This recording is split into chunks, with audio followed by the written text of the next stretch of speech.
श्री रामचंद्र भगवान की, बागेश्वर बालाजी हनुमान की, सन्यासी बाबा की, दादा गुरुजी की, बगीचा वाली माई की, बगिया वाली माई की, बगीचा सरकार हनुमान जी की, श्री बांके बिहारी ठाकुर जी की, करेरा शिवपुरी के सभी पागलों की, बहुत देर तक पहले बाहर धक्का खाते रहे फिर भीतर बहुत देर से इंतजार में बैठे उन पगलन की भी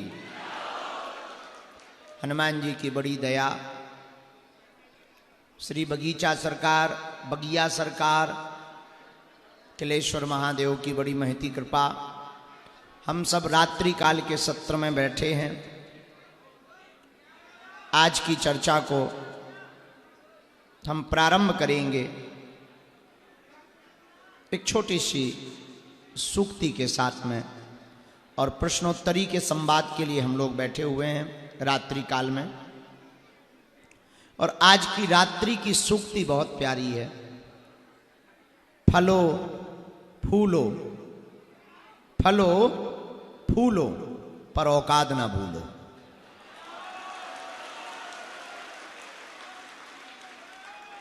खूब फलो खूब फूलो पर अपनी औकात ना भूलो।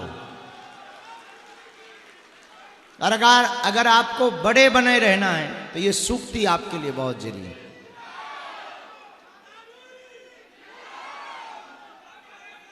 ठटरी के बारे तय प्रवचन कर ले न कटा, हमें काहे का बैठा दो मुंह सर चंद, आजा त्यों प्रवचन दे दे।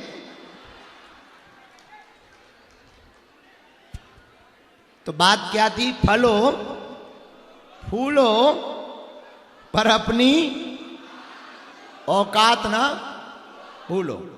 बड़े बने रहने का यही सूत्र है। बहुत से लोग हमारे पास आते हैं कि हम जो हैं वही बने रहें, बड़े ना भी ज्यादा बने पर जो हैं वो तो ना खिसके। बात ठीक है।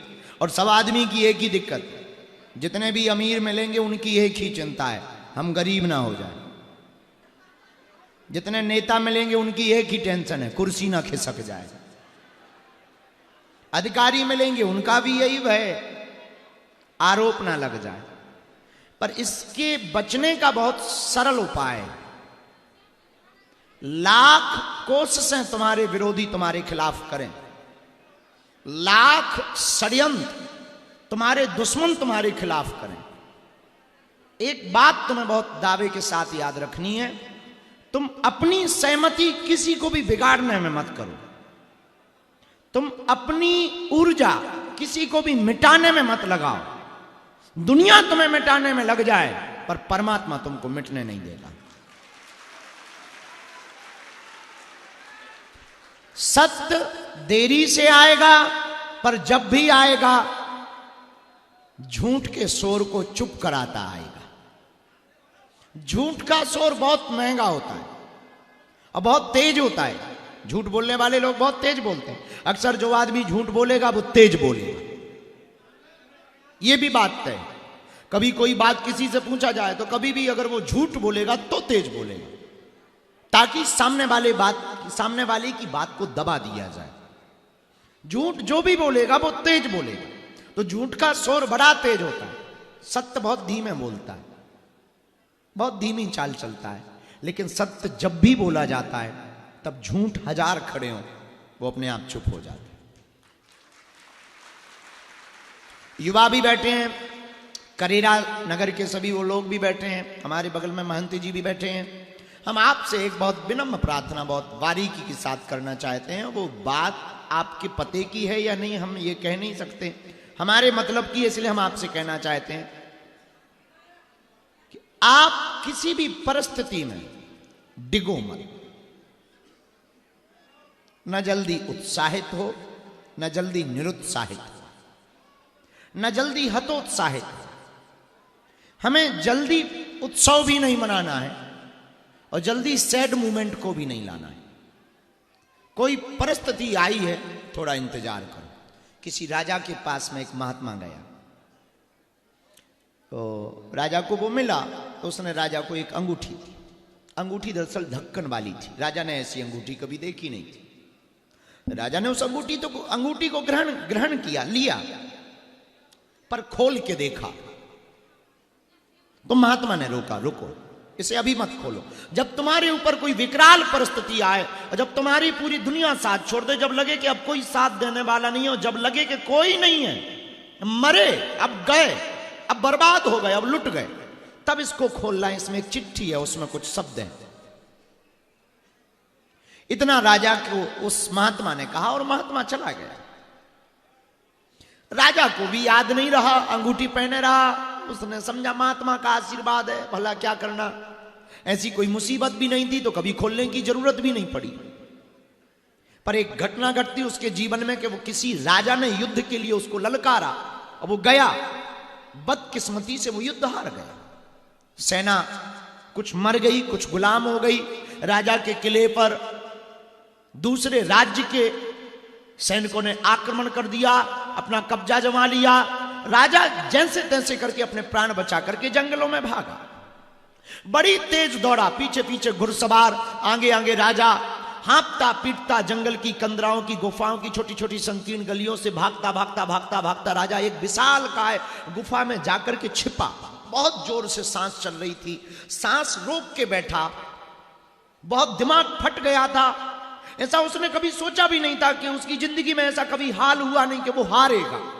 और हारना तो ठीक, उसके बचने के वे लाले पड़ जाएंगे, ऐसा कभी उसने विचार भी नहीं किया था। ऐसा कभी उसने पुकारा, समझा भी नहीं, सपना भी नहीं देखा। और घटना घट गई। घुड़सवारों की टापें बगल से निकलती जा रही, उसकी बेचैनी बढ़ती जा रही। और ज्यों घोड़े आते हुए सुनाई दे रहे, उसे लगे कि अब मरे, अब पकड़े गए, अब बर्बाद हो गए, अब लुट गए, अब तो प्राण बचना मुश्किल है। राज्य की कौन सोचे, खुद के प्राण बचना उस राजा के मुश्किल हुए। पर तब तक उसकी नजर वो अंगूठी पे गई। तो उसने अंत तो गत्वा सोचा कि अब मरना तो है ही है। महात्मा ने कहा था कि कभी मुसीबत आए तो इसमें कोई चिट्ठी रख रखी है, उसको खोलना। राजा ने वो अंगूठी खोली और उसमें पाया कि एक छोटा सा कागज का टुकड़ा है और उसमें बहुत छोटे अक्षरों में एक लाइन लिखी थी और वो ये लिखा था, ये भी बीत जाएगा।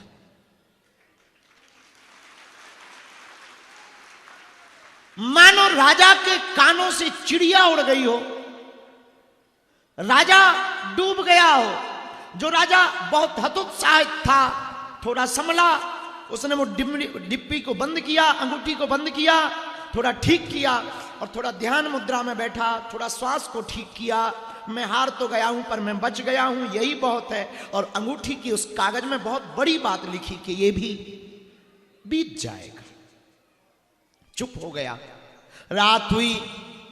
रात को राजा ने सोचा कि अब जाएं कहां। तो पड़ोसी देश में जो राजा रहता था वो उस राजा का मित्र था। वो रातों रात उस राजा के पास गया, पहरेदार को कान में खबर दी कि मैं बच गया हूं, मेरे राज्य पर आक्रमण हो गया, मेरी संपत्ति लूट ली गई, मेरी पत्नियों को लूट लिया गया, मैं बहुत जान बचाकर छिपा कर आया हूं, तुम राजा को खबर दो, वो मेरे मित्र हैं, मैं मिलना चाहता हूं। तो राजा जिस नगर में वो गया था वहां के राजा वो मित्र था, स्वाभाविक उसने स्वागत किया, डांडस बंधाया कि तू चुप रहे, रो मत, फिर कुछ होगा। और उसे वो लाइन याद आई, ये बीत जाएगा। सुबह हुई, मित्र राजा ने उससे कहा कि कहो क्या करना चाहिए। इसने कहा कि मुझे अपनी संपत्ति वापस चाहिए, मुझे अपना राज्य वापस चाहिए। मित्र राजा ने सेना तैयार की और फिर से युद्ध हुआ। अब ये दोनों शक्तियां साथ में लड़ी। तय था, निश्चित हुआ कि जिसने इसके राज्य पर आक्रमण किया था वो हारा गया, वो मारा गया। और प्रजा बहुत खुश हुई। कल तक प्रजा गुलाम हो चुकी थी, अब आज फिर प्रजा खुश हुई। और ये रथ पर बैठ करके अपने नगर में जब प्रवेश करता है तो प्रजा दोनों तरफ खड़े होकर के फूलों के थाल लेकर के स्वागत करती है, ताली बजाती है, फूल उड़ाती है। ये सबको हलो हाय करता हुआ, हाथ हिलाता हुआ, अभिवादन करता हुआ और अपने गुमान में भरा हुआ कि देखो मैं हार गया था पर मैं हार करके मैंने हार नहीं मानी, मैं फिर जीत कर आया। गुमान में भरा था, अभिमान में भरा था। बड़ी बड़ी आंखें, बड़ी बड़ी भुजाएं, हाथों का लहराना, पुष्पों का गिरना, वो प्रजा जनता का शोर, वो जनता की बातें इसको और उत्साहित कर रहा था। ये उत्साह में फूला नहीं समा रहा था। ये कह रहा था कि मानो इतिहास मैंने लिख दिया हो, ऐसा कोई राजा नहीं होगा जिसको गुलाम बनाया जा चुका हो और वो फिर से जीत जाए। मुस्कुराता हुआ चला ही जा रहा था कि तब तक अंगूठी का वो ढक्कन खुला, वो चिट्ठी फिर निकली और फिर इसने पढ़ा, ये भी बीत जाएगा, ये बीत जाएगा। अब तो इसने वो बंद की, थोड़ा सहमा, जो हाथ हिला रहा था वो बंद किया थोड़ा, क्योंकि उसे लगा ये भी एक दिन बीत जाएगा। वो थोड़ा मौन हुआ, थोड़ा शांत हुआ, थोड़ा मुस्कुराया, अभिवादन को विनम्रता से उसने स्वीकार किया और हाथ जोड़ करके सबको प्रणाम करना उसने शुरू किया, क्योंकि उसने समझ लिया जब वो बीत गया ये भी बीत जाएगा। ऐसे ही आज की रात की बात है, जिंदगी है कि तुम्हारे साथ जो भी चल रहा है तुम थोड़ा धैर्य रखो, सब्र मत खो। जो भी चल रहा है ये बीत जाएगा। तय है दुख का झूला जितना भी पीछे तक जाएगा, सुख का झूला उतना ही आगे आएगा। ये झूला का नियम है। कभी आपने झूला झूला हो तो झूला का एक नियम है, जितना तुम पीछे तक खींचोगे वो उतना आगे तक आता है। ऐसे ही संसार का पेंडुलम नियम है, ये पूरी दुनिया पेंडुलम है। तो आज की कथा में हमने शायद बोला भी, आपने शायद सुना हो, हमें एक्शन में नहीं जीना है।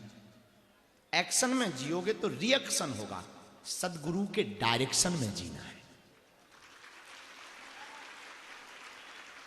जिंदगी बहुत अद्भुत होगी। इसी बात के साथ आज की प्रथम रात्रि में करेरा में हम प्रश्नोत्तरी में खूब खूब स्वागत करते हैं। पर यह भी तय है ये भी बीत जाएगा और 7 दिन भी बीतना तो सब है, तय है। जिंदगी भी बीत जाएगी, हम भी बीतेंगे, तुम भी बीतोगे बीतना तो तय है। पर हमको बहुत अच्छा लग रहा करेरा आके। पहले तो हमारी प्रश्नोत्तरी करने की इच्छा नहीं थी, सोने का मन था। हमने सोचा भी था कि 7 दिन यहां रहेंगे, रात को कुछ नहीं करेंगे, सिर्फ सोएंगे।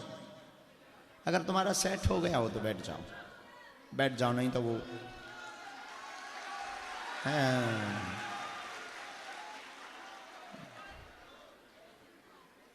हम अपने से ज्यादा इन पागलों से हैरान हैं। तो पहले तो सोचा था कि हम 7 दिन रात में कुछ भी नहीं करेंगे, सिर्फ सोएंगे। पर आज दिन में मन नहीं माना, तो हमने महंत जी को कहा कि भैया महाराज रात को प्रश्नोत्तरी कर लेते हैं, 1 आध घंटा ही सही।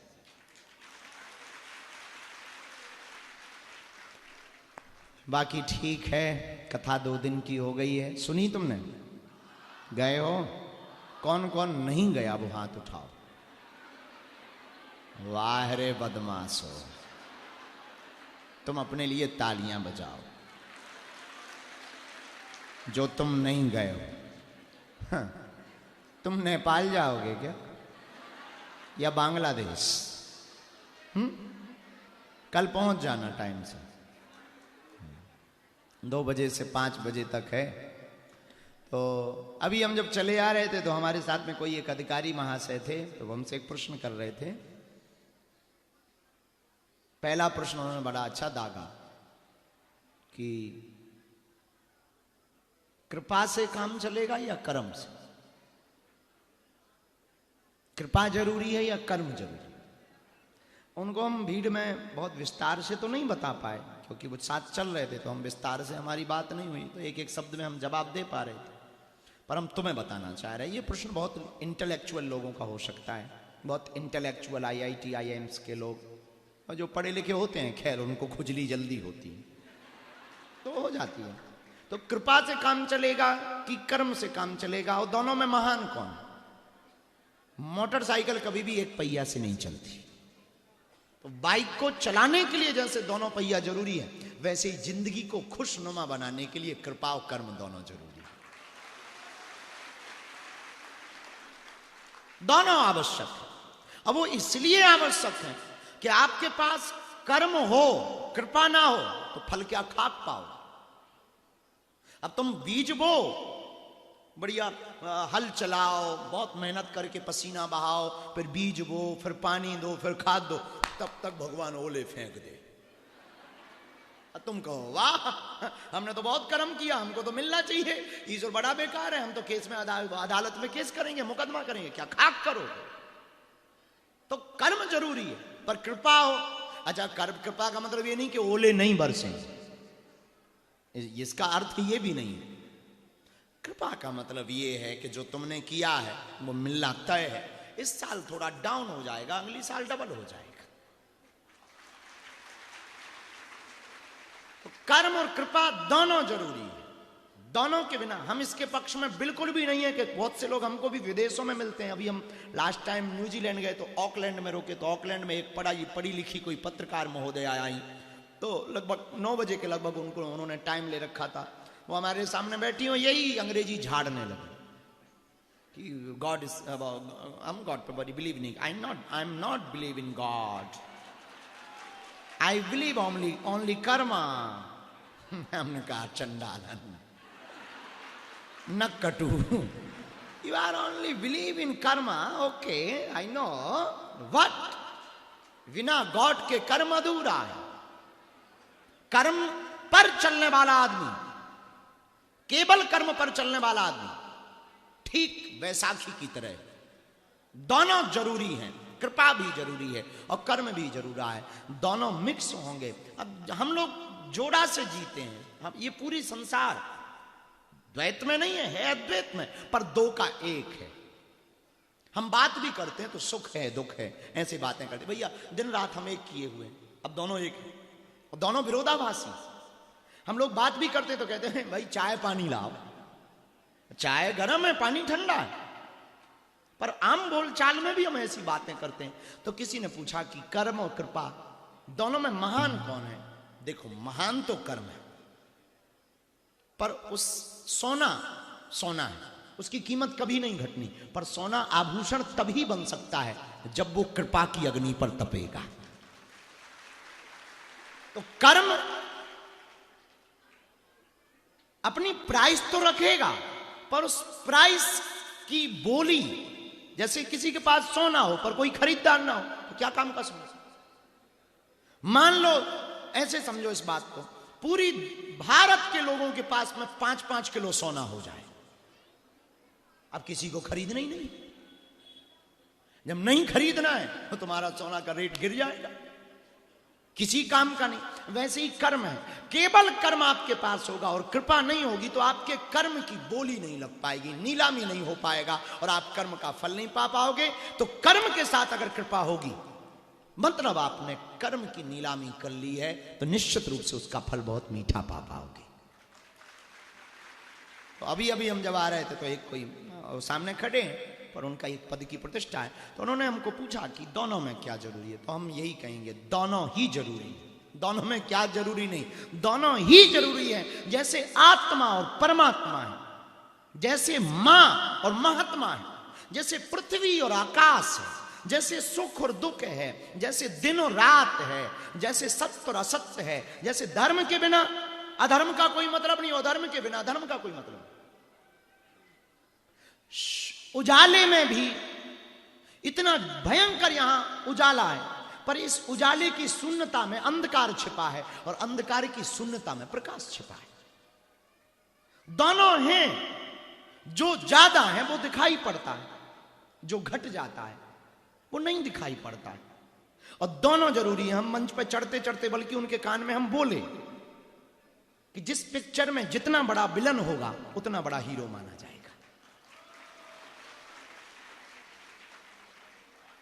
और ये बात हम तुमको दूसरे वे से समझाना चाहते हैं कि अगर तुम्हारी निंदा हो तो तुम घबराना मत, क्योंकि जो आदमी जिंदा होता है उसी की निंदा होती। अगर तुम्हारी निंदा है, समझ जाना आदमी जिंदा है। निंदा में घबराओ, कोई निंदा करे सेम टू यू बोल दिया करो। हमारे जैसा आदमी, हमको रोज गाली मिलती थोक, ये बाबा हिंदू राष्ट्र बनाएगा, ये बाबा ऐसा करेगा। बात सही है, हमें नहीं बनाना है, हम तो बहुत विस्फोटक आदमी हैं, बनाना नहीं है हमें, लेकिन हम लोगों के दिमाग में ये बात भर के चले जाएंगे, फिर हमारा क्या कर लोगे? लोग अपने आप बनाएंगे। लोगों को लगता हम ऐसा कर रहे हैं, हम कुछ करते नहीं है, बस लोग हमें जानते हैं कि ये बातें करने के, हम बात बताने नहीं आए, हम सिर्फ तुम्हें जगाने आए। आप जागोगे कुछ नया पाओगे, कहानी खत्म है। आप जागोगे कुछ जीने का नया तरीका पाओगे, बस कहानी खत्म। अब एक आदमी हमें करेरा का मेरा बोला, हमें कुत्ते ने काट लिया, हम का क्या करोगे? बोले हम भी काट लें क्या? ये कोई जवाब है? कुत्ता ने काट लिया भाई, तू इंजेक्शन लगा के घर पे पड़, लौट के उस गली में मत जाना। अब कुत्ते ने काट लिया तो क्या तू कुत्ते को काटेगा? मच्छर ने काट लिया है, दूसरे दिन से मच्छरदानी लगा, अब तू वो तो है नहीं है रजनीकांत के मच्छर से भी सॉरी बोलवा लेगा। अरे भाई काट लिया है तो तू इंजेक्शन लगवा, घर पे लेट जा। तो जीने का तरीका है कि अगर कोई मुंह चला रहा है तो अब तुम कर भी क्या सकते। अब एक आदमी हमें गाली बक रहा था, बहुत देर तक गाली था, तुम्हारे चक्कर में हमारा परिवार परेशान है, रोज दिन भर तुमको टीवी में देखा जाता, यूट्यूब का नेट पैक तुम्हारे चक्कर में खत्म हो रहा है, रातों भर रील देखी जाती, और तो ठीक है, वो तो इतनी बड़ी बात बोला हमारी लुगाई आजकल हमारे बस में नहीं है तुम्हारे चक्कर में। बड़े भयंकर आरोप लगाए उसने, बहुत गालियां बकी। उसे लगा कि ठीक है, अब मतलब साहब आप अपने ऊपर मत ले जाना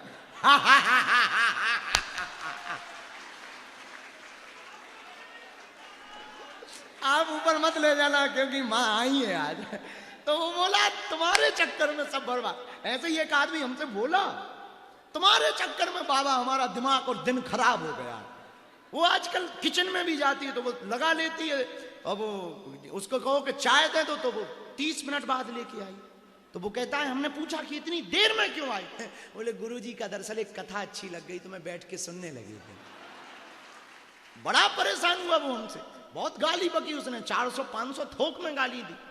भगवान जाने उसने पीएचडी कर रखी हो गालियों में, एकदम थोक में। तो उसकी पत्नी भी खड़ी थी, वो मुस्कुरा रही थी। उसे लगा कि गुरुजी कुछ भयंकर सा जवाब देंगे, इनका मुंह चुप करा दें। और हम तो और बड़े वाले, वो गालियां देंगे, वाह हाउ सो स्वीट। उसका और दिमाग खराब, तो उसको और झंझला के बोले। धीरे से हमने कहा साहब अगर हो गई हो तो सेम टू यू।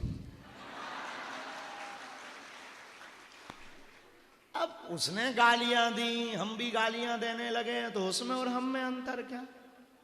वो उसके लेवल पे हम भी पहुंच जाएंगे, मतलब इसका मतलब नहीं कि हम लेवल हाई समझ रहे हैं, पर उसका मुंह खराब हो गया, अपना मुंह क्यों खराब करें? तो एक लाइन में बात को खत्म करना है, तेरी गालियां तुझको मुबारक, तुझको चिपके, जय बजरंग बली।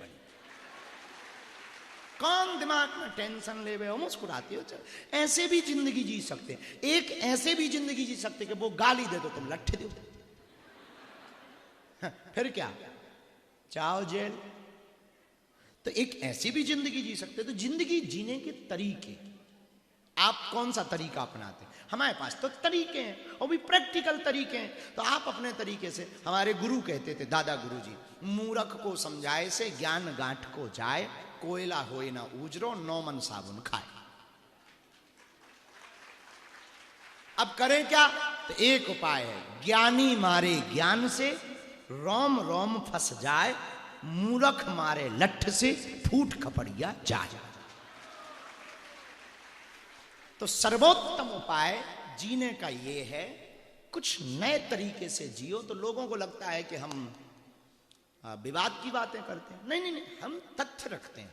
और तुम हमारी हर बात माना भी मत करो, जरूरी नहीं है हमारी हर बात तो मानो। हो सकता है रेलगाड़ी पटरी से नीचे आ जाए, क्योंकि हम वो बात बोलते हैं जो हम अनुभव करते हैं, हम वो बात बोलते हैं जो हमें लगे कि ठीक। हम अपना सत्य बोलते हैं, तुम्हारा सत्य नहीं बोलते। हो सकता तुम्हारे पास जाके, अब जैसे हमारे पूर्वज, आपके पूर्वज, पहले भोजन की जगह अन्न नहीं होता था, कुछ और खाते थे।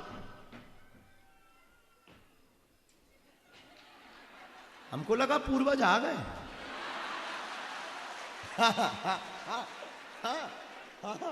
हमें लगा कि अभी शुरू की बात हो, आ गए। हमें लगा कि 12वीं शताब्दी में वापस घुस गए हैं हम। कौन सी शताब्दी में थे पूर्वज? 6वीं? पता नहीं, जरा करो गूगल। 10वीं शताब्दी, वो 4 पैर पे चलने वाले जो अपने पूर्वज थे।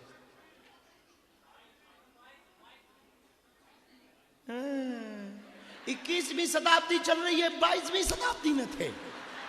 वाहरी जनरल नॉलेज। तुझको तो गोल्डन मिलना चाहिए, वो क्या बोलते हैं, क्या मिलना चाहिए? गोल्ड मेडल मिलना चाहिए। खड़ा हो, खड़ा हो जा, खड़ा हो, तेरे दर्शन कर ले यार। जय हो महाराज।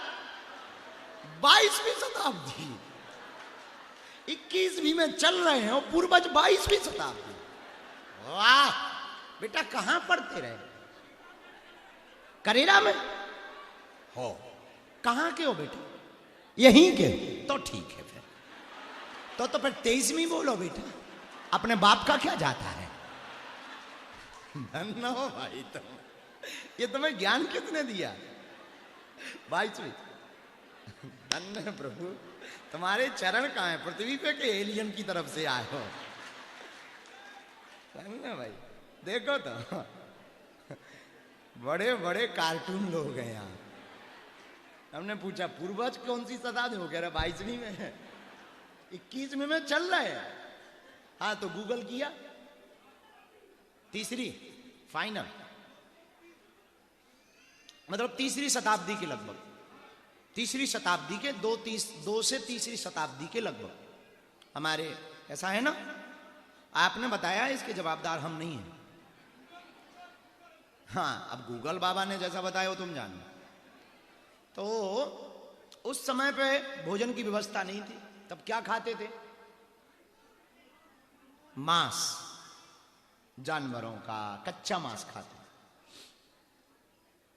पर अब कहा जाए, अब तो भोजन की व्यवस्था है, मानवों ने बहुत प्रकाश कर लिया, हम लोग अब सात्विक भोजन पे आ गए। सात्विक भोजन से भी अब एक नया फूड चला, वीगन। समझते हो? हम वहां भी आ गए हम लोग। तो इतनी आगे हम सब बढ़ गए हैं, इतनी उपलब्धियां हम सब ने पा ली हैं। तो अब उस नियम को आज अगर लागू करें तो मूर्खता होगी। वो उस समय की जरूरत थी, इसलिए उस वक्त वो नियम लागू। तो कोई भी तथ्य हम रखेंगे वो वर्तमान परिस्थिति के हिसाब से रखेंगे, पर वो हर जगह लागू हो ये जरूरी नहीं। तो आप हमारे तथ्य को, हमारी बात को सुनना, समझना, फिर अपने हिसाब से उसको जीवन में उतारना। इसी बात के साथ आध्यात्मिक प्रश्नोत्तरी, चाय आ गई, मंगवाओ। आध्यात्मिक प्रश्नोत्तरी हम शुरू करते हैं। तुम भैया प्रश्न पूछना नहीं। क्या नाम है बेटा? अनुज। हाँ तो ठीक है बेटा, बहुत ठीक हो बेटा, बहुत पढ़े लिखे हो। कितनी पढ़ाई की बेटा? ग्रेजुएशन कर रहे? बेटा स्कूल के पीछे से पढ़ रहे हो? हाँ तो ठीक है, बहुत बढ़िया। बेटा इसका कैमरा में फोटो लो, ये कल काम आएगा। इसको कल ही कटवा करके डलवा वीडियो को। हाँ कि आदि मानव के लिए 22वीं शताब्दी बता रहा है, जो आई भी नहीं है। आध्यात्मिक प्रश्नोत्तरी में आप अध्यात्म से संबंधित प्रश्न पूछेंगे, दरबार से संबंधित कोई भी प्रश्न नहीं पूछेंगे। कि तुम पूछो महाराज हमारा पेट पिरा रहा, तो कोई महाराज हम पे कृपा कब हुई है, तो कहो महाराज हमारा खोपड़िया दर्द कर रही, लुगाई दर्द कर रही, हमारा नाम बता दो। तो ये सब अर्जी दरबार में लगेगी। दरबार 5 तारीख को लगना है, यहीं पर, यहां नहीं, कथा स्थल।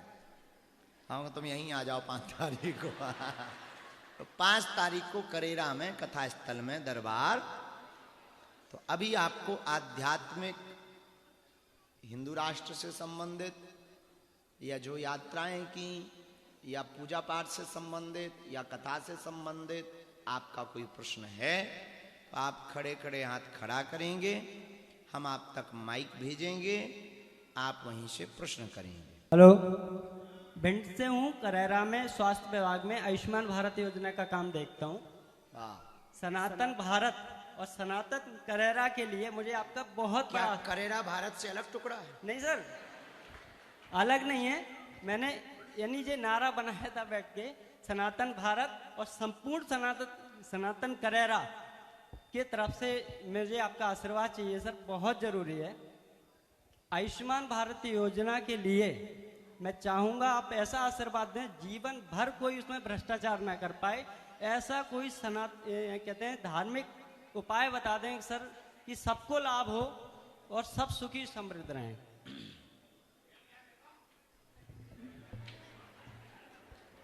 आयुष्मान कार्ड वही है ना जो मुफ्त में इलाज करवाते हैं का कार्ड है ना? जी सर, अस्पताल में लगाया जाता है। 5 लाख तक का मुफ्त है जी। हाँ, आयुष्मान कार्ड जो योजना है वो निश्चित रूप से बहुउपयोगी है। समस्त भारत के लोगों को लाभ लेना चाहिए, पर प्रथम बात यह है उसके प्रति अभी लोग जागरूक कम जी, खासकर गांव-गांव में। मैं तो अभी हाँ गांव-गांव में लोग उसके प्रति जागरूक कम है।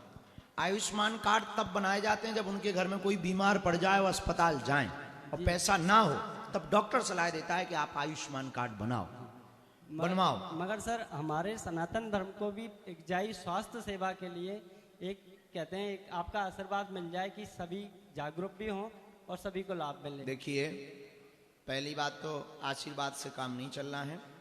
भारत के प्रत्येक व्यक्ति को आहार शुद्धि करनी पड़ेगी। आपने स्वास्थ्य के लिए आपको खुद तैयार होना पड़ेगा, डॉक्टर नहीं होगा। दवाइयां तब दी जाती हैं जब बीमार हो जाओ, बल्कि तैयारी ऐसी करो कि बीमार ही ना हो। जी सर। तो इसमें एक तथ्य हम आपको देना चाहते हैं। एक गाड़ी आती है, कोई भी गाड़ी ले लो, 25 लाख की, 40 लाख की। 25 लाख की कार में जो डीजल कार होती है उसमें हम लोग पेट्रोल नहीं डालते या मिट्टी का तेल नहीं डालते। क्यों नहीं डालते? बोलिए। इंजन खराब ना हो जाए। जब 40 लाख की 25 लाख की गाड़ी में हम दूसरा तेल इसलिए नहीं डालते हैं कि वो खराब ना हो जाए, तो ये करोड़ों की गाड़ी में बेफिजूली का भोजन क्यों डालें कि ये खराब हो जाए? वो तो रिप्लेस हो सकती है, दूसरी बनाई जा सकती है। ये तो एक बार बनने के बाद ये शरीर रूपी गाड़ी दोबारा बनने वाली नहीं है।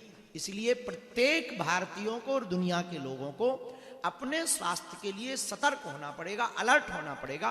फर्स्ट स्टेप है कि आप अपने भोजन की शुद्धि करो। दूसरा स्टेप है योग करो। तीसरा स्टेप है भोजन से भूख से आधा खाओ, पानी डबल पियो, 4 गुना हंसो। जय वागेश्वर धाम। Thank you. जय श्री राम महाराज। जय श्री राम बहन। महाराज जी, मैंने सनातन धर्म पे कुछ बनाया है तो मैं आपको सुनाना चाहती हूँ। सुनाए। ये सनातन धर्म की जो लड़ाई है वो आज से नहीं लड़ी जा रही है, सन 1190 से लड़ी जा रही है। जब हमारे पृथ्वीराज चौहान जी, महाराणा प्रताप जी और वीर शिवाजी जैसे महान योद्धाओं ने लड़ा है और आज आप लड़ रहे हैं, तो उसी को समर्पित यह एक कविता है।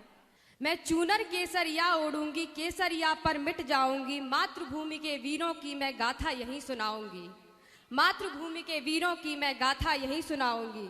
ये मातृभूमि है कर्म भूमि ऐसे महान उन वीरों की, जो लड़ते रहे इस मिट्टी पर, ये गाथा है उन वीरों की। उस जलती ज्वाला को हृदय में धरकर इस पवित्र पावन धरा के गीत मैं गाऊंगी। मैं चूनर केसरिया ओढ़ूंगी, केसरिया पर मिट जाऊंगी। सन 1190 में धधकी स्वाभिमान की एक ज्वाला, अंधे पृथ्वी ने 24 बाँस 4 गज 24 बाँस अंगुल अष्ट प्रमाण पर बैठे गौरी को मार गिराया। पृथ्वी राज की राजगाथा मैं गाकर यहीं सुनाऊंगी। मैं चूनर केसरिया ओढ़ूंगी, केसरिया पर मिट जाऊंगी। इस केसरिया के ध्वज को लेकर मेवाड़ केसरी गरजाया था, 80 किलो का भाला ले बहलोल को फाड़ गिराया था। उस महाराणा को प्रणाम करूं, मैं चरणों में दीप जलाऊंगी। मैं चूनर केसरिया उड़ूंगी, केसरिया पर मिट जाऊंगी। स्वप्न स्वराज का लिए नेत्र में माँ जीजा का वह लाल बड़ा था, वीर शिवाजी नाम था उसका, हिंदुत्व की ढाल बड़ा था। महाराज शिवाजी की जयकार लगाऊं, मैं उस वीर की याद दिलाऊंगी, मैं चूनर केसरिया उड़ूंगी, केसरिया पर मिट जाऊंगी। वीर शिवाजी की जय हो। बहुत सुंदर। क्या नाम है? भूमि गुप्ता। यहीं से करेरा जी महाराज। बहुत सुंदर, बहुत सुंदर। और सुनाऊं? हाँ, अब रहने दो। हिंदू मुस्लिम सिख ईसाई ये कोई धर्म नहीं है, हिंदू मुस्लिम सिख ईसाई ये कोई धर्म नहीं है, सनातन हमारा बाप है और हम सब अलग नहीं हैं। वाह, जय श्री राम महाराज। बहुत बढ़िया। जय श्री राम। भाई साहब राम राम। क्या नाम है? दीपेंद्र गुप्ता। हाँ, कहाँ के हो? यहीं करेरा से ही। आज्ञा करो। जी गुरुजी, पद यात्रा के दौरान जो बहुत अच्छी हुई पद यात्रा, लेकिन अभी कुछ लोग ये नहीं समझ पा रहे कि जो जातियां कैसे मिटेंगी, मतलब क्लियर नहीं हो पा रहा उन लोगों के लिए। थोड़ा ये प्रचार प्रसार हो जाए कि जाति नहीं मिटाना है, केवल वो सनातनी एक होना है। क्या कुछ लोग पूछ रहे हैं जाति कैसे बहुत मिटेगी? सुंदर प्रश्न है, ताली बजाओ इस बच्चे के लिए। उत्तर सुनो। हमने ये पदयात्रा जातियों को मिटाने के लिए नहीं की, जातिवाद के भेदभाव को मिटाने के लिए की है। जो छुआछूत के नाम पर हिंदू ही हिंदू को दूर कर रहे थे, जो छुआछूत के नाम पर हिंदुओं को दुत्कारा जा रहा था, जो छुआछूत और भेदभाव ऊंच नीच के नाम पर हिंदुओं से घृणा की जा रही थी, उन विछड़े और पिछड़े समाज के हिंदुओं को सम्मान दिलाने के लिए और हिंदू एक करने के लिए हमने यह यात्रा की। जी, लेकिन गुरुजी अभी भी लोगों के मन में ये चीज क्लियर नहीं है। थोड़ा इसका भी प्रचार प्रसार अच्छे से हो जाए तो लोग आगे समझ पाएंगे। ठीक है, हम इस पर बार बार बोलते रहेंगे और प्रेस कॉन्फ्रेंस आदि में भी बोलेंगे। जी सर, एक दूसरा क्वेश्चन और था, हनुमान जी को चोला चढ़ाने का क्या कुछ नियम है क्या उसका? हाँ, नियम है। जी। शनिवार अथवा मंगलवार को जब भी चोला चढ़ावे तो प्रातः काल में ब्रह्म मुहूर्त में 4 से 7 सूर्योदय के पूर्व में लाल वस्त्र पहन करके यज्ञोपवीत संस्कार जिसका हुआ हो, प्राथमिक रूप से यज्ञोपवीत संस्कार वाले को चोला चढ़ाना चाहिए। तो आचार्य द्वारा जिनका यज्ञोपवीत संस्कार हुआ है वो लाल वस्त्र पहन के प्रातः काल जाकर के राम राम का कीर्तन करते हुए बिना किसी को स्पर्श किए हुए जाकर के एक दीपक जलावें, धूप जलावें। धूप जलाने के बाद में आसन पर बैठें।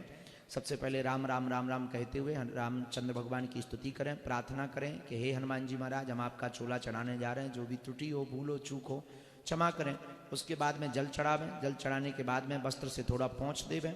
इसके बाद में अपना सिंदूर तेल, चमेली का तेल हो अथवा फिर मक्खन हो, गाय के मक्खन में मिश्रित मिला करके और सिंदूर को तैयार करके सर्वप्रथम चरणों में चढ़ाकर राम राम राम राम बोलकर प्रणाम करें। इसके बाद मुख से लेकर के नीचे की तरफ में पूरे में चोला चढ़ावें, यज्ञोपवीत पहनावें। यज्ञोपवीत पहनाने के बाद वस्त्र पहनावें। वस्त्र पहनाने के बाद में तिलक लगावें। तिलक लगाने के बाद में चावल लगावें। चावल लगाने के बाद में धूप दीप अगरबत्ती देवें। इसके बाद में प्रसाद देवें। प्रसाद के बाद में पान चढ़ावें। पान चढ़ाने के बाद में आरती करें। आरती करने के बाद हनुमान चालीसा पढ़ें। हवन कर सकें तो हवन करें। 7 अथवा 9 या 11 परिक्रमा करें। हनुमान जी से क्षमा प्रार्थना मांगे। इस प्रकार से प्रयोग करने से श्री हनुमान जी महाराज को चोला चढ़ाने का फल प्राप्त होता है। को अभी संस्कार नहीं हुआ हो तो चढ़ा सकते हैं क्या? गुरु आज्ञा लेकर। Thank you. जय श्री राम। जय श्री राम। महाराज जी चरण स्पर्श। जय हो। करेरा नगरी में आशीर्वचन देने के लिए आपका बहुत बहुत धन्यवाद। महाराज जी, जो सनातन यात्रा निकाली गई, इसके बाद एक कट्टरपंथी जो शब्द का प्रयोग कुछ लोग कर रहे हैं, तो कट्टरपंथी हिंदू शब्द का प्रयोग करना सही है या गलत है? नहीं, हमने एक दो जगह यात्रा में हमने भी बोला कट्टर हिंदू। कट्टर हिंदू का मतलब काटने वाला हिंदू नहीं। एक होता हिंदू जो बहुत उदार है, सब हिंदू हैं, उदार है, पर हिंदू चुप है। ये हिंदू अपने अधिकारों के लिए सड़कों पर आए, वो कट्टर हिंदू। पर हम तलवारों से लड़ने पर भरोसा नहीं करते, हम विचारों से लड़ने पर भरोसा करते हैं। बहुत बहुत धन्यवाद महाराज। Thank you. अगला साधु जी सीताराम। सीताराम। महाराज जी, आप पूरे देश में हिंदुत्व की जो ज्योति जला रहे हैं, पूरे हिंदुस्तान में आप एक जो जात पात का भेदभाव खत्म कर रहे हैं, उसके लिए पूरे हिंदुस्तान की ओर से इस पावन धरा करेरा की बाबा बानगढ़ की तपोभूमि से मैं आपको दंडवत प्रणाम करता हूँ। साधु जी, आपसे एक करबद्ध निवेदन है कि थोड़ी सी लोगों के मन में ये धारणा है जैसे हिंदू राष्ट्र बनेगा, और बनना ही चाहिए। जब हिंदुस्तान हिंदू राष्ट्र नहीं बनेगा तो कौन सा देश बनेगा? हिंदुस्तान को हिंदू राष्ट्र बनना ही चाहिए। और हम पूरे भारतवासी किस तरह से इस अभियान में आपकी किस प्रकार से मदद करें, सहायता करें, उसमें हमें थोड़ा सा मार्गदर्शन दें। और साधु जी, जब से हम बगीचा धाम से जुड़े हैं, हमारा पूरे करेरा धाम का खान पान तो बिल्कुल शुद्ध है महाराज जी। सीताराम सीताराम सीताराम। आप हमें मार्गदर्शन करें कि हम क्या करें। और महाराज जी, एक निवेदन और है आपसे कि हमारे जो बगीचा वाली मैया के महंत जी श्री जीतू यादव जी हैं, वो एक बहुत बड़ा पुनीत काम कर रहे हैं कि 21 कन्याओं का विवाह का उन्होंने जो पावन कार्य कर रहे हैं, उसके लिए मैं आदरणीय अपने महाराज जी को दंडवत प्रणाम करता हूँ। और ऐसे ही वो आयोजन करते रहे जिससे हिंदुस्तान में किसी गरीब बेटी का विवाह में कोई व्यवधान ना हो। महाराज जी, मैं भी श्याम परिवार से हूँ।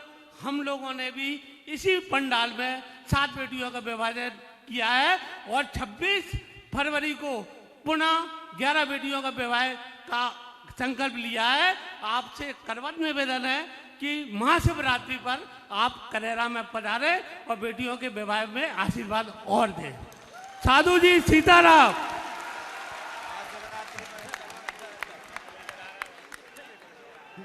तुम हंस गए, समझ गए तुम? हम क्यों हंसे तुम्हें पता लगा? चलो, पहला उत्तर। हिंदुओं की, भारत के हिंदुओं की क्या भूमिका होनी चाहिए कि हिंदू राष्ट्र बने? पहली भूमिका अपने बच्चों के लिए दीजिए, उनको टाइम दीजिए और उनको गीता रामायण उनके हाथ में दीजिए, ताकि वो तर्कवादी बने, विचारवान बने, बुद्धिमान बने और वो विवेकानंद की तरह प्रज्ञावान बने। दूसरी भूमिका, जब कभी भी इस देश में हिंदुत्व के लिए बात आए तो उस दिन तो आप तो सड़क पे निकल के आए, प्रतिदिन एक व्यक्ति को हिंदू राष्ट्र के लिए उसके ब्रेन को वॉश करें कि हर हाल में हिंदू राष्ट्र होना चाहिए। इतना कार्य कर सकते, इतनी छोटी सी भूमिका आप निभा सकते। Thank you. और हाँ, 26 फरवरी का, हाँ, वहां 251 बेटियों का विवाह है। 26 ही फरवरी को है और हम अकेले हैं, अब डबल नहीं है और काम बहुत है हमारा। और कौन और दिन रख लियो, फिर हम आ जाए, लेकिन निर्विघ्न संपन्न हो गए, ये आशीर्वाद। और बागेश्वर धाम तुम आइयो 26 फरवरी, कन्या विवाह है। हाँ तो कह दे, हम देखें होते, अगर ना 26 फरवरी को दिखाए। चरण वंदन महाराज जी। आपकी जय हो महाराज जी। कल आपके दर्शन सबसे पहले मुझे यहाँ हो गए थे और मैंने अपनी पुस्तकें भी आपको भेंट की थी। जी प्रभु, मिल गई थी 5 पुस्तकें, 6 मिल गई। पहले तो महाराज जी, जो हिंदू राष्ट्र का आप संकल्प लेकर निकले हैं, मैं आपकी ओर से 2 पंक्तियां इस पंडाल में कहना चाहता हूं। कह दो। कि राह रोकने वालों, हम हरगिज न डरने वाले हैं, विध्वंस उन्हें भाता होगा, हम सृजन करने वाले हैं, बे आग लगाने वाले हैं, हम जल बरसाने वाले हैं, अरे फूल बिछाने वाले हैं, हम फूल खिलाने वाले हैं। वाह महाराज जी, मैंने आपको जो पुस्तकें भेंट की हैं, उनमें एक तो बुंदेली की पुस्तक है, बुंदेली भाषा की, उस पर आप जरूर कृपा करें। और एक पुस्तक और है जो मैंने आध्यात्म को लेकर के लिखी है, उसका शीर्षक है जीवन घट रीत गया। और उसमें महाराज जी एक पंक्तियां है, मैंने लिखी है उस पंक्ति को, तो कुछ लोगों ने उस पर प्रश्न किया है। लाइन है कि जीवन मिथ्या मृत्यु सत्य है। तो इस लाइन पे महाराज जी मैं आपके उद्गार चाहता हूं, कृपा करें। दोनों तथ्य सही हैं। पहले तथ्य पे जाते हैं। जी महाराज। जन्मते ही कुछ अगर कन्फर्म है तो उसका नाम है मौत। जन्म लेने के बाद कुछ अगर निश्चित है तो उसका नाम क्या है? मौत। तो जीवन मिथ्या इसलिए है क्योंकि इसकी मंजिल है मृत्यु। पर जीवन इसलिए भी मिथ्या नहीं है कि अगर जीवन में परमात्मा की या सदगुरु की प्राप्ति हो जाए तो जीवन अच्छा लगने लगता है, मौत बुरी लगने लगती है। इस पर तीसरा तर्क, कई लोग मरते हैं फिर भी आज भी जिंदा है। विवेकानंद हो, महात्मा गांधी हो, शहीद चंद्रशेखर आजाद हो, सुभाष चंद्र बोस हो, बाल गंगाधर तिलक हो, इनके शरीर नहीं है पर आज भी जिंदा है। इसलिए कभी कभी लगता है जीवन सत्य है, मृत्यु मिथ्या है। पर कभी कभी लगता है ना ना ना ना, जीवन मिथ्या है, मृत्यु सत्य है। तो जो जिसका समर्थक होगा वो उसका ही समर्थन करेगा। पर वास्तविकता में जीवन में कुछ भी फिक्स नहीं है, मौत का सब कुछ फिक्स है। मृत्यु वास्तविक होनी ही होनी है। जीवन तुम्हारा रहे ना रहे पर मौत तो आनी ही आनी। तुम्हारे अच्छे दिन आए या ना आए पर मौत आनी है। तुम्हारे जीवन में कुछ बढ़िया हो पाए या ना हो पाए पर मौत का आना तो तय है। इसीलिए जीवन मिथ्या है क्योंकि ये अल्प है। मृत्यु ऐसी है कि वो तय है, स्थिर है। और इस संसार में जो आया वो आज तक नहीं डिगी। उसने आज तक कभी कंप्रोमाइज नहीं किया। उसने आज तक कभी भी किसी को छूट नहीं दी, किसी को भी स्वतंत्र नहीं किया। इससे लगता है कि जीवन तो बेकार है, मौत ही सही है, मौत ही सत्य है।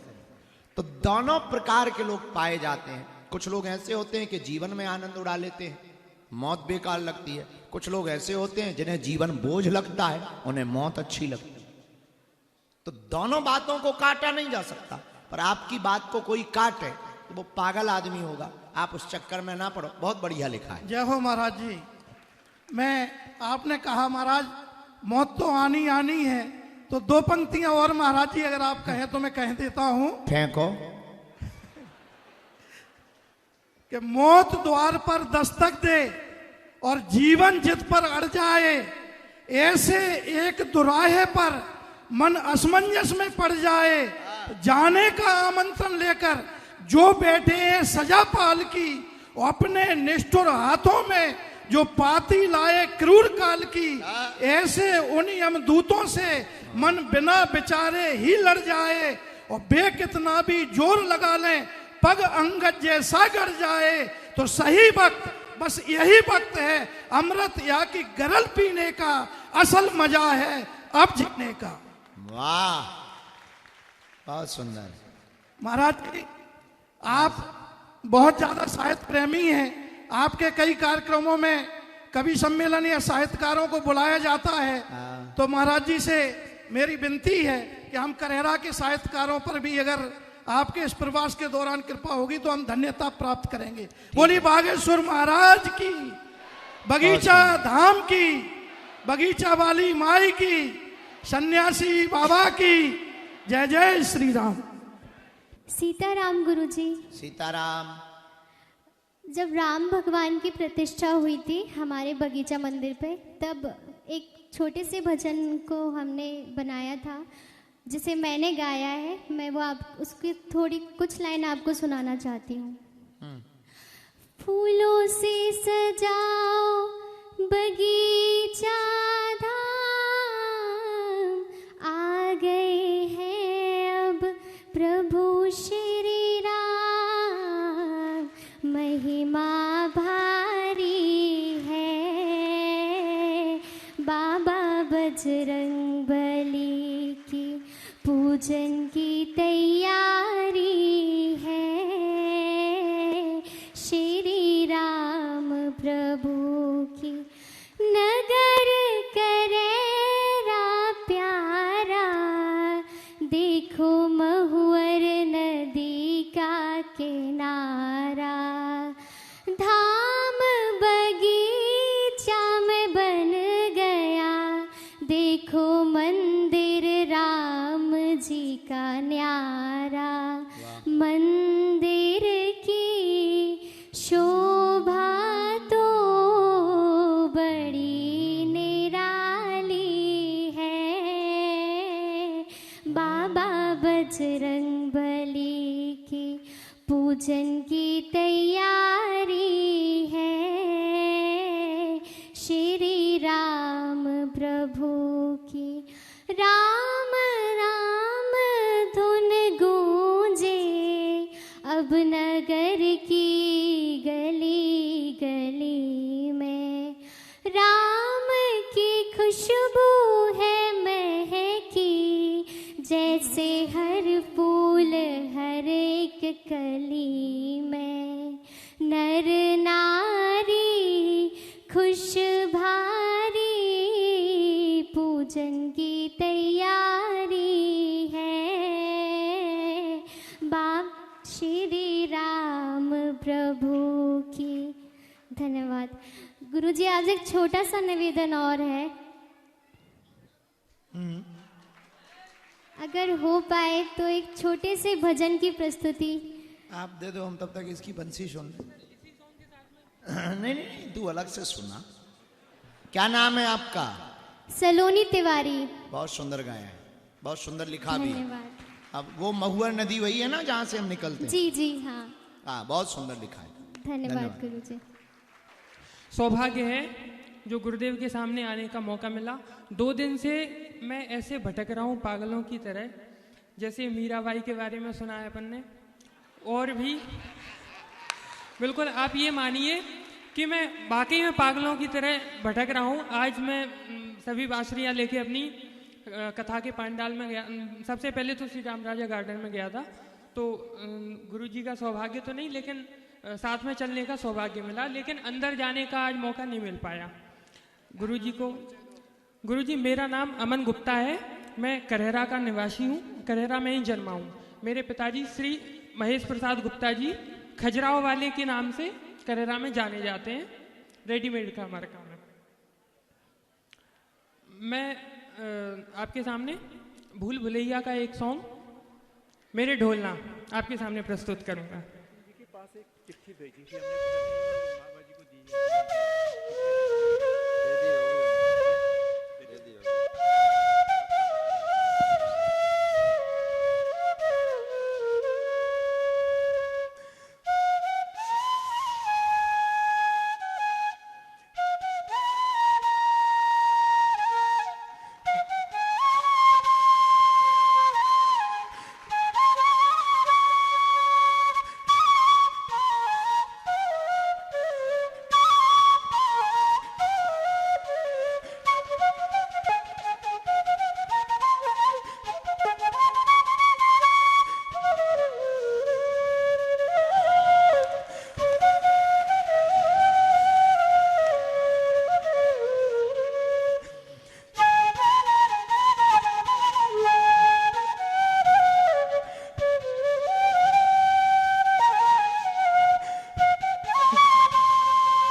गुरुदेव विशेष निवेदन है कि मैं श्रीमद् भागवत कथा में आपके सानिध्य में संगत करने का सौभाग्य प्राप्त करना चाहता हूँ।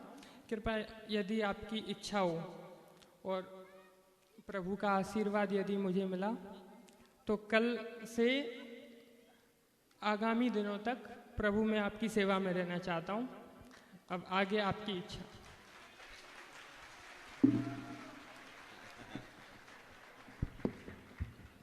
बहुत सुंदर प्रयास किया, ताली बजा के इनको धन्यवाद दो। अच्छा प्रयत्न है, अच्छा प्रयोग है। हमको डर लगा, लेकिन डर ये लगा कि तुमने मीराबाई का जैसा नाम ले लिया तो हम बड़े भयभीत हो गए हैं। लेकिन बहुत सुंदर, कल से बैठो आप, खुश रहो। ओम बागेश्वराय नमः। ओम बागेश्वराय नमः। प्रणाम महाराज जी। आपकी जय हो। महाराज जी, आपने एक बहुत सराहनीय काम किया, भारत को हिंदू राष्ट्र, और हम उसी मशाल को आगे ले जाते हुए चाहते हैं कि हमने एक अवधारणा तैयार की है, उस अवधारणा को आपको समर्पित करें और ताकि ये मशाल फिर आगे चलती रहे। तो उस अवधारणा को आप तक लाना चाहते हैं, कृपया अपना आशीर्वाद दें। बिल्कुल, आपने जो साधुवाद दिया है, सच ये है, ये हिंदू राष्ट्र की पुकार हमारी नहीं, इस देश के 100 करोड़ हिंदुओं की मांग है जी। क्योंकि जिन जिन हिंदुओं को सुरक्षित संरक्षित रहना है उनके लिए एक ही जरूरी है, जैसे बुखार को उतारने के लिए पैरासिटामोल जरूरी है, वैसे ही हिंदुओं को सुरक्षित और संरक्षित रखने के लिए भारत का हिंदू राष्ट्र होना जरूरी है। और कोई बात? जी धन्यवाद। Thank you. दोनों हाथों की मुट्ठी बांध लो, हम सबकी सामूहिक अर्जी लगा दें। कहो, हे बागेश्वर धाम प्रभु, हे बालाजी महाराज, हे सन्यासी बाबा, हे कलियुग के राजा, आपकी जय हो, आपकी जय हो। हमारी अर्जी सुनो, हम पर कृपा करो, आपकी जय हो, आपकी जय हो।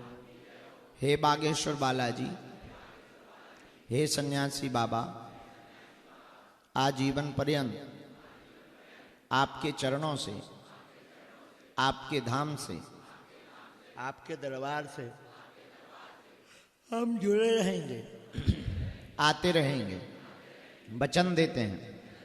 परंतु हमारी अर्जी स्वीकार करो, हम पर अपनी कृपा करो।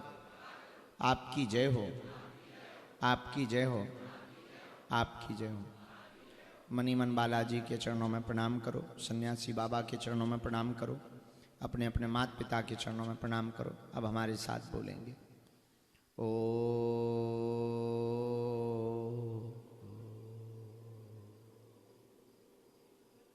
बागेश्वराय नमः। ओ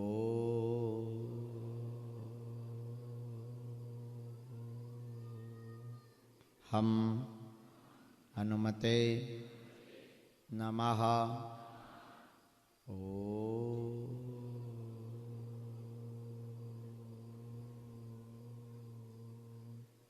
सन्यासी देवाय नमः। मनीमन बालाजी के चरणों में, सन्यासी बाबा के चरणों में प्रणाम करो। पूज्यपाद सन्यासी बाबा का दिया हुआ ऐसा अचूक अटूट उपाय है, जिन भक्तों के पर्चा नहीं बन पाते, मिलना नहीं हो पाता, बात नहीं हो पाती, वो अगर सामूहिक अर्जी लगाते हैं, लहसुन प्याज मांस 15 बंद करके पेशी शुरू कर देते हैं, महीने में एक बार, 2 महीने में एक बार, शनिवार या मंगलवार की, पर्चा बने या ना बने, अर्जी स्वीकार हो जाती है और बालाजी की कृपा हो जाती है। रोग में, संकट में, व्याधि में, पीड़ा में आराम लगने लगता है। तो आप जो भी अर्जी लेकर के आए हो, मन ही मन 3 बार बोलो, हम मंत्र का प्रयोग कर देते हैं। ओम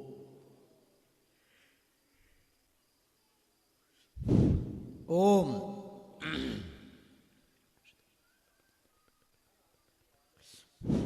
ओम